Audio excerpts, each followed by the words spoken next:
अब हमने बात करनी है अबाउट नेज़ोफेरेंजियल कार्सिनोमा। जैसे कि एंजियोफाइब्रोमा भी मेल्स का ट्यूमर था, इसलिए जो फेरेंजियल कार्सिनोमा है ये भी मेल्स में ही होता है। ठीक है, 3 times more prone, males are 3 times more prone than females. अच्छा, इसकी एटियोलॉजी क्या होती है? या तो ये जेनेटिक हो सकता है, ठीक है, या एब्स्टिन बार मतलब वायरल इन्फेक्शन है, एब्स्टिन बार वायरस होगा, इसके अगेंस्ट हमारी बॉडी में IgA एंटीबॉडीज़ बनती हैं। ठीक है, एनवायरमेंटल फैक्टर्स में क्या हो सकता है? पोल्यूशन है, स्मोक है, ठीक है, इसी तरह आपके पास ये चीज़ें हैं। देन पैथोलॉजी में आता है कि इसके 3 स्टेजेस से गुजरता है। प्रोलिफरेटिव है जिसमें पूरा का पूरा ये भी नेज़ोफेरेंजियल है ना, तो प्रोलिफरेट करके पूरी नेज़ोफेरिंग्स को ऑब्स्ट्रक्ट कर देगा, या ये उसके बाद इसकी अल्सरेशन होगी, अल्सरेशन की वजह से क्या होगा? एपिस्टैक्सिस होगा। ठीक है, ये याद रखना है। देन इनफिल्ट्रेटिव है कि सब म्यूकोजल इनफिल्ट्रेशन करता है। अब इसकी स्प्रेड ये है कि ये लोकली स्प्रेड करेगा, लिम्फेटिक करेगा, मेटास्टेसाइज करेगा। सबसे इजी मेटास्टेसाइज है कि कहाँ करेगा? लिवर, याद करने के लिहाज से, ठीक है, liver, lung, bone. Lymphatic spread करेगा भी तो सर्वाइकल लिम्फ नोड्स में जाएगा। ठीक है, सर्वाइकल नोड्स इन्वॉल्व होते हैं, या अगर डायरेक्टली इनको इन्वॉल्व करेगा। अगर डायरेक्टली इनको नहीं करेगा तो रीट्रोफेरेंजियल या पैराफ्रेंजियल लिम्फ नोड्स के थ्रू जो है वो इसके पास आएगा। जब रीट्रोफ्रेंजियल लिम्फ नोड्स इन्वॉल्व होते हैं ना, तो इसकी वजह से पेशेंट की जो है नेक स्टिफ हो जाती है और टॉर्टिकोलिस वाले सिम्टम्स आते हैं। ठीक है, अगर वो लोकली स्प्रेड कर रहा है, देखो अगर वो ट्यूमर एंटीरियरली स्प्रेड करेगा तो आगे की तरफ क्या पड़ी हुई है? नेजल कैविटी है ना, तो उसको ऑब्स्ट्रक्ट कर देगा। अगर वो अपवर्ड जा रहा है, अपवर्ड क्या पड़ी हुई है? आई है, तो एक्सोफ्थैलेमोस, आई के other features, then cranial complications आएंगी। अगर वो डाउनवर्ड जा रहा है तो डाउनवर्ड क्या पड़ा हुआ है? फेरिंग्स, हाइपोफेरिंग्स वाली चीज़ें पड़ी हुई हैं। अगर वो लैटरली जाएगा तो आपके पास सारे के सारे पैराफ्रेंजियल स्पेस और साइनसेस वगैरह, इंफ्राटेम्पोरल फोसा वगैरह पड़े हुए हैं। ठीक है, अब ये है कि इसके क्लिनिकल फीचर्स क्या होते हैं? नेज़ल फीचर्स हैं, ऑटोलॉजिक हैं मतलब ईयर से रिलेटेड हैं, आई से रिलेटेड हैं, सर्वाइकल नोड्स के जब मेटास्टेसाइज करते हैं तब क्या होता है, और डिस्टेंट मैट्स में क्या होता है। नेज़ल फीचर्स में इसके सेम हैं जो कि आपके पास एंजल फाइब्रोमा में थे। नेज़ल ऑब्स्ट्रक्शन करता है, नेज़ल डिस्चार्ज आता है और एपिस्टैक्सिस होती है।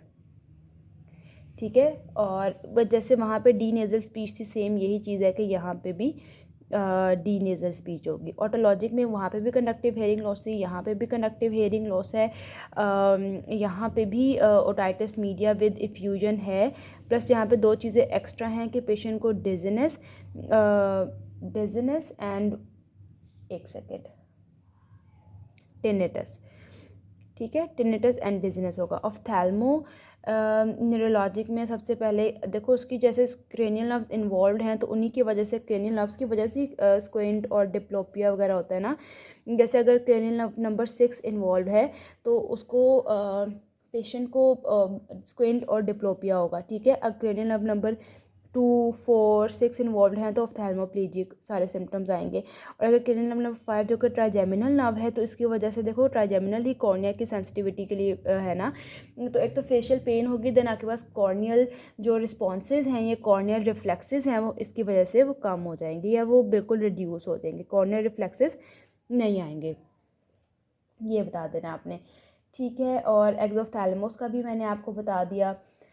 ओके, अब देखो ऑफ्थैल्मिक, अब ऑफ्थैल्मो न्यूरोलॉजिक है ना, साथ में ब्रेन के सिम्टम्स भी साथ ही हैं। तो अगर ये क्रेनियल नर्व्स वगैरह कुछ अगर देखो, अगर जुगुलर फोरामेन इन्वॉल्व हो गया है तो उसकी सारी नर्व्स 9, 10, 11 इन्वॉल्व हो जाएंगी। ठीक है, और साथ में सिंपैथेटिक चेन भी होती है, अगर उसको मसला हो जाएगा तो पेशेंट को हॉर्नर सिंड्रोम भी होगा। ठीक है, ये बता देना। सर्वाइकल नोड की मेटास्टेसिस होती है। अब जब सर्वाइकल नोड्स की मेटास्टेसिस है ना, बिटवी देखो आपके पास यहाँ पे मैस्टोइड पड़ा हुआ है और यहाँ पे एंगल ऑफ मैंडिबल है, तो एंगल ऑफ मैंडिबल और मैस्टोइड के दरमियान के नोड्स में ना आपको मतलब वो नोड्स एनलार्ज्ड होंगे, लंपी से फील होंगे आपके पास। ठीक है, ये चीज़ें याद रखनी है यहाँ पे। और ये चीज़ें हैं आपने। डिस्टेंट मैट्स में आपको मैंने बता दिया लिवर, लंग्स, बोन वगैरह इन्वॉल्व होते हैं। अब इसकी ना एक चीज़ ये है कि मतलब क्या जो है एक सिम्टम्स की प्रेजेंटिंग सिम्टम्स की एक ऑर्डर क्या है। सबसे पहले जो आपके पास जो प्रेजेंटेशन या कोई कंप्लेन आएगी वो सर्वाइकल लिम्फेडिनोपैथी की आती है, ठीक है। देन उसके बाद हेयरिंग लॉस होता है, उसके बाद नेज़ल ऑब्स्ट्रक्शन होती है, एपिस्टैक्सिस होती है, एंड देन आपके पास क्रेनियल नर्व्स इन्वॉल्व होती हैं। देन हेयर एक, ईयर एक, और जो है नेक में पेन होगी, एंड देन वेट लॉस, क्योंकि हमें पता है कि कैंसर है, कैंसर में वेट लॉस ना हो ऐसे तो नहीं होता, ठीक है। अब फिर इस वाले को आपने डायग्नोस कैसे करना है, क्या डायग्नोस्टिक पॉइंट्स हैं या क्या इन्वेस्टिगेशंस आप करवाओगे पेशेंट की, ठीक है। सबसे पहले तो आप उस पेशेंट की एंडोस्कोपी करवाओगे। हमने एंजियोफाइब्रोमा में एंडोस्कोपी नहीं करवाई थी, बट यहाँ पे हम एंडोस्कोपी करवाएंगे। सेकंड, आप इमेजिंग स्टडीज़ करवाओगे कुछ। सीटी स्कैन तो मस्ट होता है ना, सीटी स्कैन कराओ, इस पेशेंट का एमआरआई कराओ। फिर अब हमें पता है उसके मेड्स लंग्स में जा रहे हैं तो एक्सरे चेस्ट करा के देख लो कि कहाँ तक फैला हुआ है, या उसके देखो लिवर में भी है तो लिवर के लिए आप अल्ट्रासाउंड करवा लो एब्डोमेन की, ठीक हो गया। हमने एंजियोफाइब्रोमा की बायोप्सी नहीं की थी क्योंकि वो जो था ना वो एक ब्लीडिंग ट्यूमर था, ठीक है। इसके लिए हम इसकी बायोप्सी भी करा के देख सकते हैं, मतलब हिस्टोपैथोलॉजी पता चल जाएगी।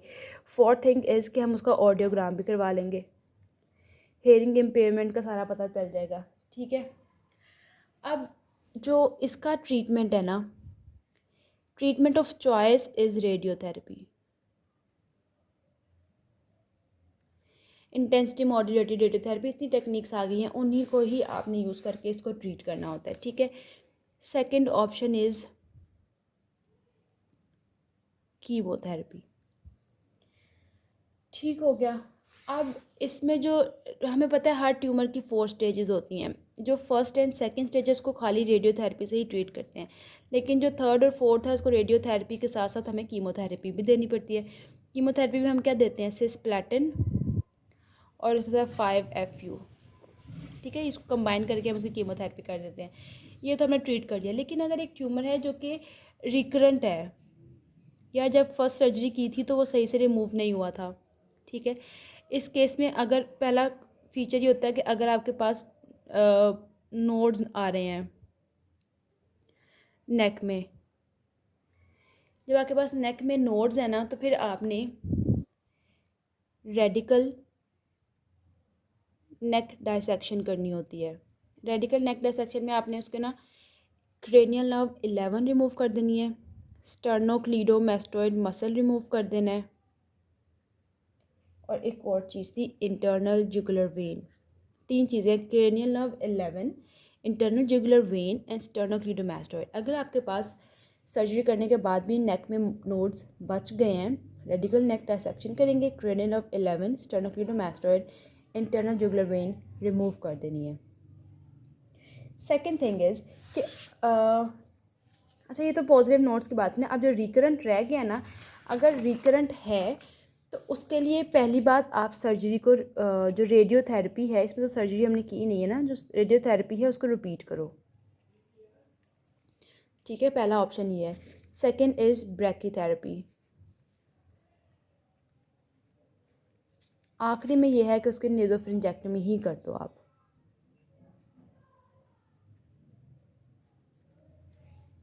ठीक है। तो अगर नोड्स रह गए हैं तो रेडिकल नेट की डायसेक्शन है, वरना रेडियोथेरेपी को रिपीट करो, ब्रैकीथेरेपी करो और नेज़ोफिरिंजेक्टमी ही कर दो पेशेंट की।